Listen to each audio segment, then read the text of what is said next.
अंस नाम का मतलब क्या है? अंस नाम कितना मशहूर है और इंटरनेट की दुनिया में कितना वायरल है? अंस एक इस्लामी नाम है और ये नाम लड़कों के लिए इस्तेमाल किया जाता है। अंस नाम का मतलब आवाज़ सुनना, समात करना है। अंस की इब्तदाई तारीख अरबी ज़ुबान से निकलती है।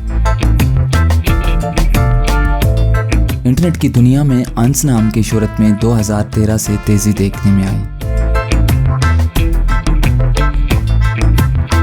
पिछले 15 साल में आप अंस नाम की शोहरत और ट्रेंड्स का ग्राफ स्क्रीन पर देख सकते हैं। मौजूदा डाटा के लिहाज से अंस नाम 2015 में वायरल रहा और मकबूलियत की हदों को छूने लगा।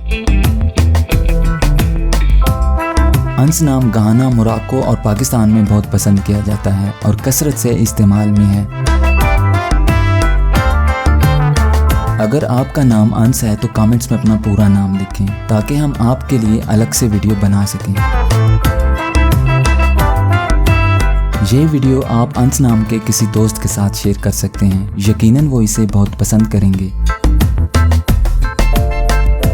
इस चैनल पर आप मज़ीद हज़ारों इस्लामी नामों के मानी, ट्रेंड्स और शोहरत का डाटा देख सकते हैं।